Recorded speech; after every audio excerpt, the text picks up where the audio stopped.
అధిక బరువుతో బాధపడుతున్నారా? వినీలాస్ వెయిట్ లాస్ డైట్ ప్లాన్ తో ఇంటి దగ్గర నుంచి హెల్దీగా బరువు తగ్గండి. జానీ మాస్టర్ కేసులో మరో ట్విస్ట్ ఇప్పుడు షాక్ ఇస్తుంది. ఆయన భార్య చిక్కుల్లో పడనుంది.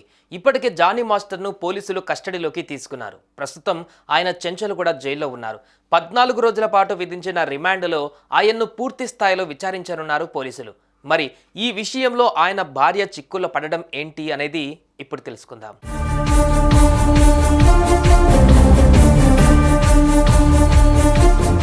జానీ మాస్టర్తో పనిచేసిన లేడీ కొరియోగ్రాఫర్ ఆయనపై పోలీసులకు ఫిర్యాదు చేసిన సంగతి తెలిసిందే.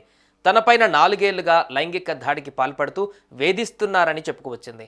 కంప్లైంట్ ఇచ్చినప్పుడు ఆయన భార్య సుమలత అలియాస్ ఆయిషా పేరును కూడా జత చేసింది బాధితురాలు. తన ఇంటికి వచ్చిన ఆయిషా కొట్టిందని, దుర్భాషలాడుతూ దూషించిందని చెప్పింది. దాన్ని పోలీసులు ఎఫ్ఐఆర్లో కూడా జతపరిచారు.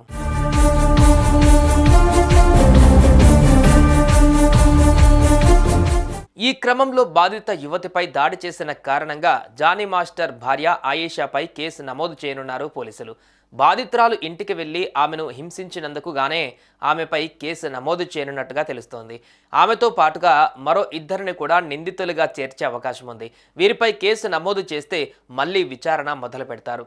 ఈ కేసులో వీరి ప్రమేయంపై పోలీసులు ఆరా తీస్తారు.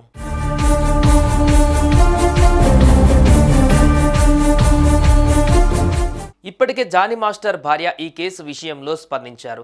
తన భర్త తప్పు చేసినట్లు నిరూపిస్తే తానే వదిలేస్తానని చెప్పింది. మరోవైపు జానీ మాస్టర్ మాత్రం తన తప్పును ఒప్పుకున్నారు.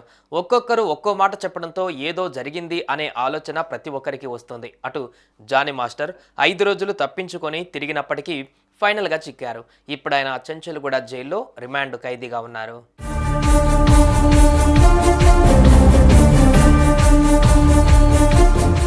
బాధితురాలు ఇచ్చిన 40 పేజీల ఫిర్యాదుపైన పోలీసులు సమగ్ర విచారణ జరపనున్నారు. ప్రతి చిన్న డీటెయిల్ను కూడా అడగనున్నారు. అటు ఆయిషా పైన కేసు నమోదైతే ఈ కేసు మరింత లోతుకు వెళ్తుంది. చూడాలి మరి జానీ మాస్టర్ ఏం చెబుతారో, ఆయన వర్షన్ ఎలా ఉంటుందో.